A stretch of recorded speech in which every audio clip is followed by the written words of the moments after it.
Well, I'm Ben Fady, 26 years old, playing drums for 13 years, uh, bounce at a nightclub, just do a lot of music stuff in general, and do some stand-up comedy here and there, and generally enjoy being involved in entertainment.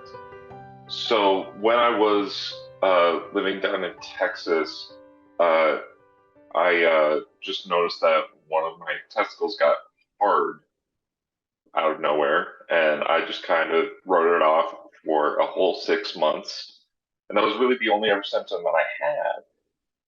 And then it started growing and growing and growing, and my main mode of transportation was bicycles, so that became very much a problem. And it got up to being about almost 6 inches across and 2 pounds. And that was the only symptom I ever really had, which was weird because I was like, well, it can't be that bad. Then it turned out it was. Honestly, I decided to get it checked out just on a whim. I was just like, you know what? I'm tired of having this be a problem.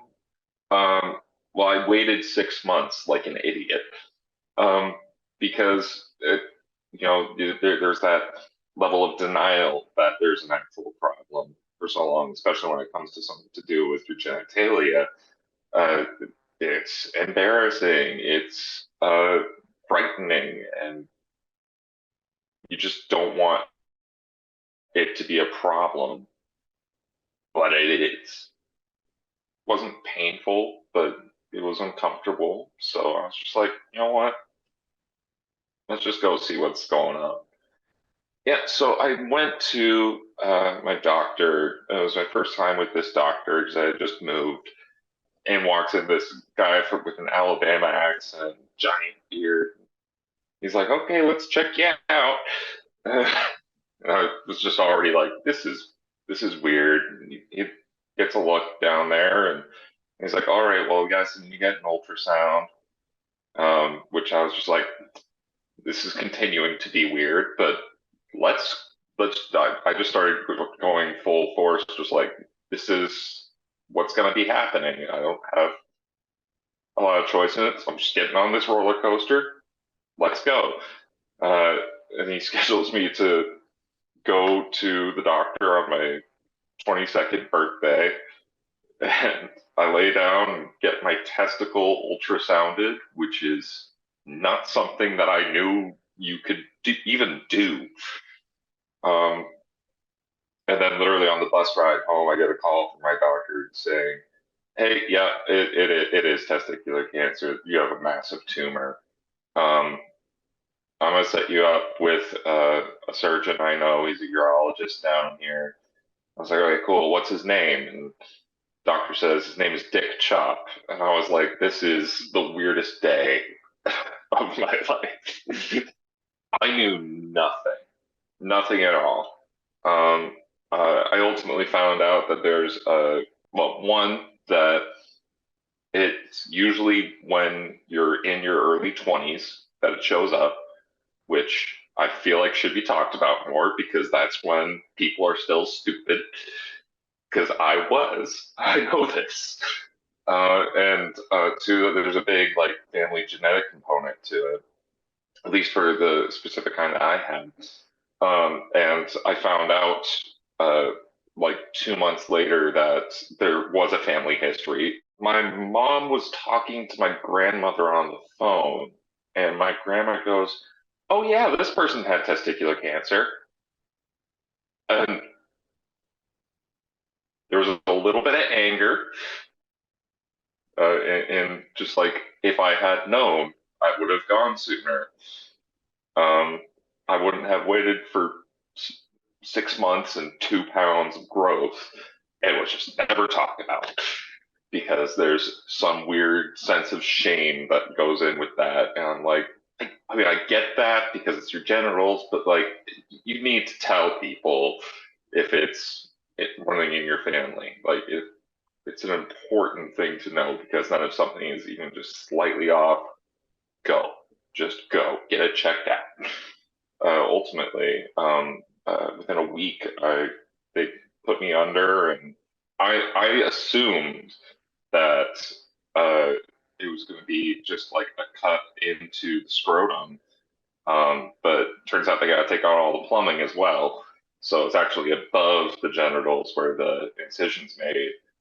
Um, and yeah, and the whole time they're always constantly asking me like, "Hey, you want to do something in case you want to have kids in the future and all that?" And I was just like, "Well, actually, I have a strong plan to not have children, so this is actually kind of convenient."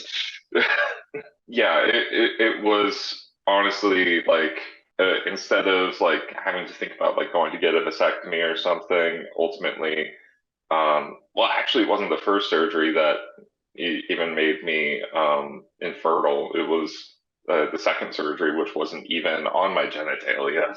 So with an orchiectomy, which is removing the testicle, um, there isn't a whole lot of prep that goes into it.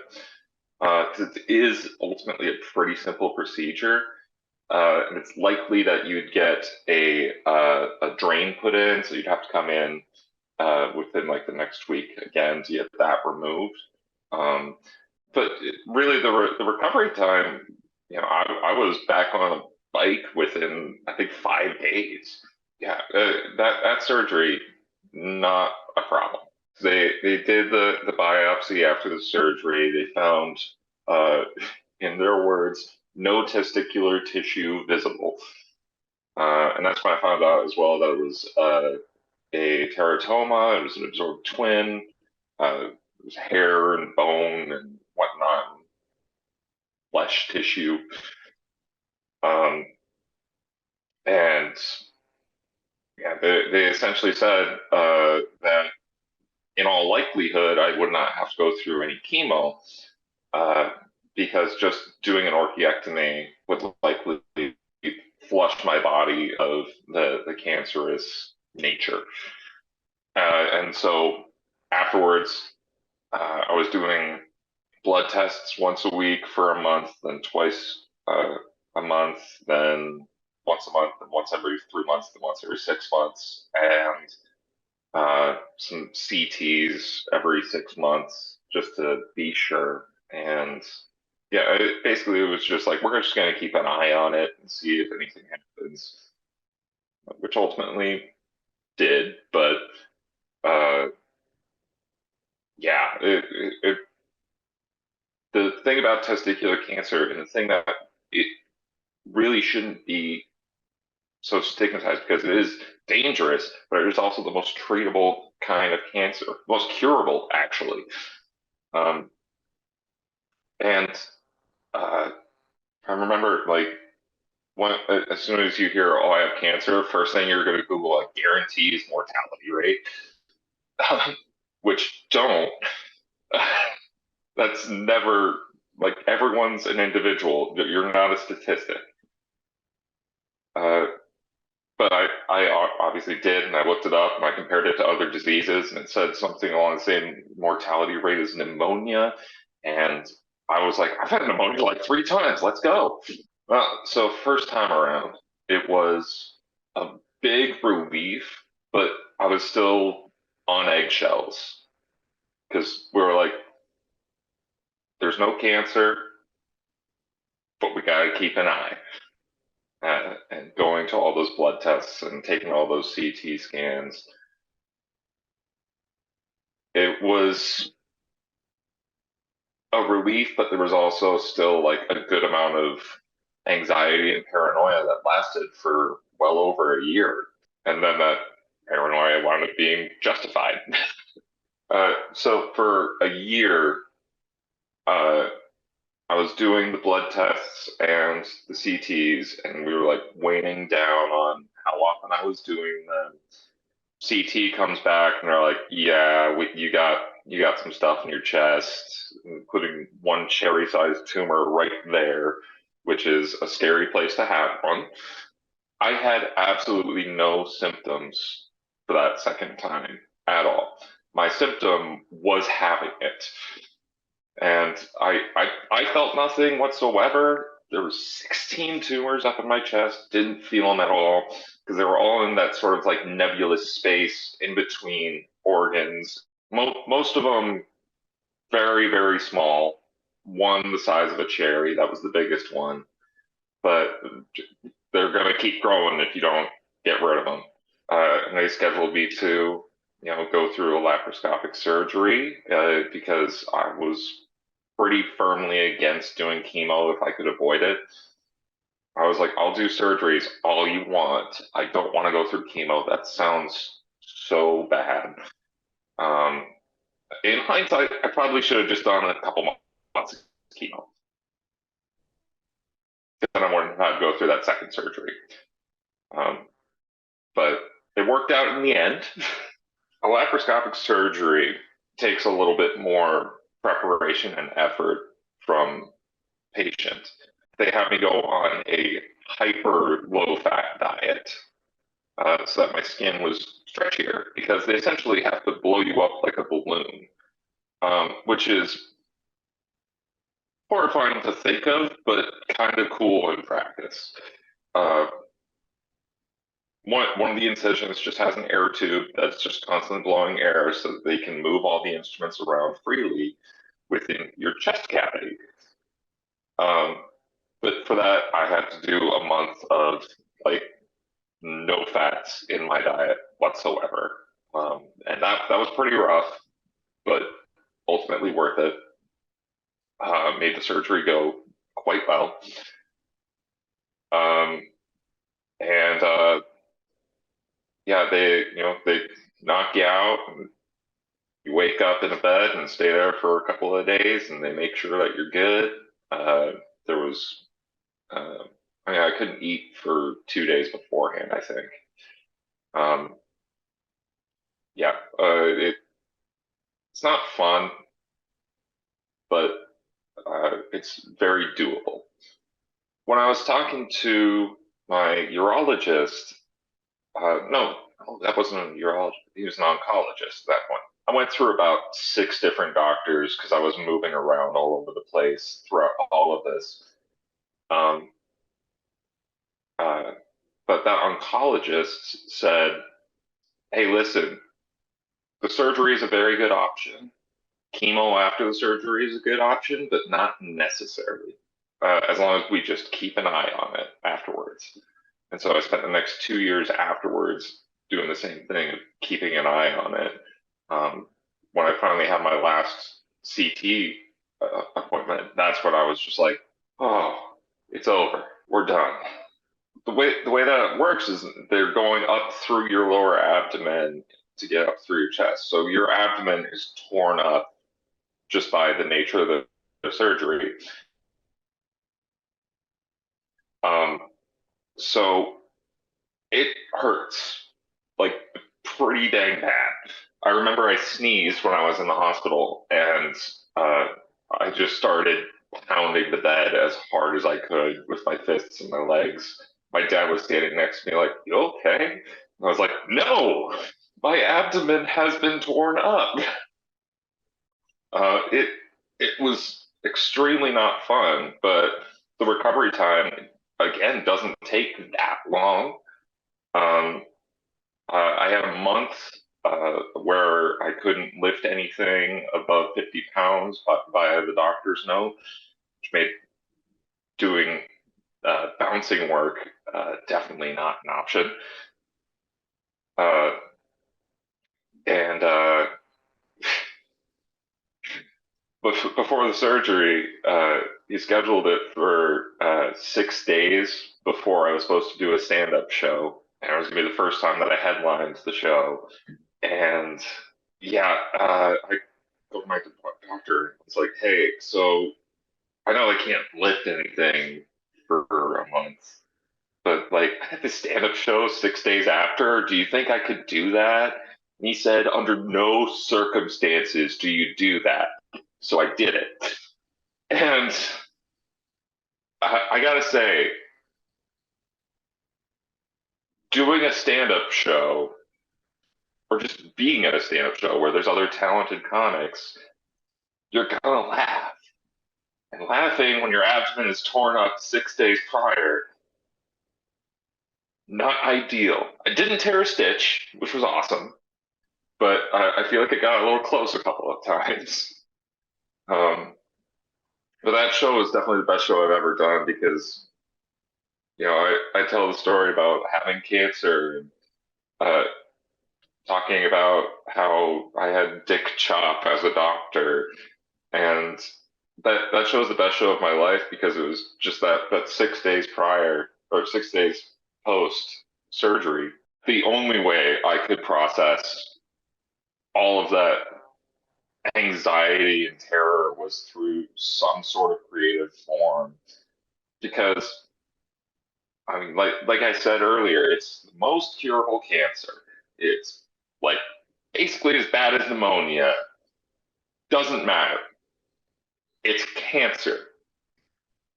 Like you can throw as many mitigating factors as you want onto it. You're still going to just be like, I have cancer. That is an identity that is thrust on you for the rest of your life. And it totally screws with your head for the rest of your life. I'm actually done getting scans. It's been a few years, and yeah, my doctor said, you know what? If something was going to happen, it would have happened by now.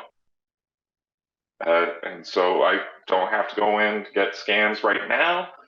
But if something's wrong, I'm going to the doctor. I think there was more anxiety when I was getting scans. In that every time I would go in, that once a month or once every 3 months, it would be a day of dread of like going in and being like, this is going to be the day that they're going to say it. This is going to be the day that they're going to say it. But as long as I feel good, as long as I don't have any symptoms, as long as I actually go to the doctor and get some eczema fixed to not get freaked out, as long as I take those steps, the anxiety over cancer is gone. I call myself a survivor or cured. Actually, all right, this is maybe a little bit off topic, but personally, I don't like the term cancer survivor. Um, there's something that just like bugs me about it. It sounds like I almost died. I didn't almost die. I had a good healthcare team. If I hadn't had a good healthcare team, yeah, then maybe I would be able to call myself a cancer survivor. But I am a cancer defeater. Like I said, you've had this identity thrust upon you that you never wanted. And there's nothing you can do about that other than try to get better, but then you're still afterwards, then you're a cancer survivor, or you died. Um, but it's just the fact that there's nothing you can really do to change the fact that you have a new identity is such a problem. But at the same time, you wind up making new friends that you never thought you would make. I went to a big box store one day, and the old lady who was a cashier there, she had a really nice like breast cancer pin. And I was like, "Oh, I love your pin." She was like, "Oh yeah, I'm actually a survivor myself 2 times." I was like, "Oh, me too, testicular." And she was just like, "Ah." And we had a big old hug and just like high fived each other. We were like, "Yeah." There's a positive community that can be developed as long as you find people that you can relate with in this way. Because like, if you don't find people to talk to, you're just scared and alone forever, and that sucks. Find people, do it. It's so worth it. Talk to people, talk to groups. It doesn't have to be like a therapy thing. Just being like, hey, what are you in for? Because I want to talk about it. I want to tell people about it because I didn't know, and it's way more common than people think it is. But people don't talk about it because it's about genitals, and that's stupid to me.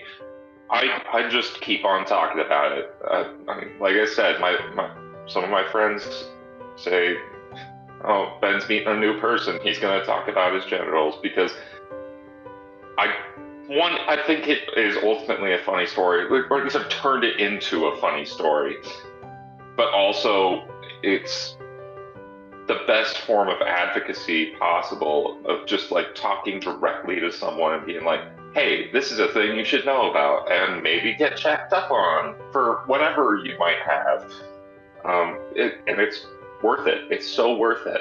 I've had multiple people go to the doctor just to do a quick screening after talking to me, because I was like, hey, I thought there was something wrong, but I didn't do anything about it. And then I wound up having to go twice. And it's so much worth just getting stuff checked out when you think something is even just a little bit wrong. Waiting is just going to increase your anxiety, and it's going to ultimately make things worse. Things usually don't just go away. We like to think that they do, but they go away after you do something. You gotta be active, and then be an advocate as well. Like, talk to people and advocate for yourself. Advocate for these communities that are now having to exist. Just talk. It's not worth being quiet, because people will ultimately wind up being a detriment to themselves, like I was, if you're quiet.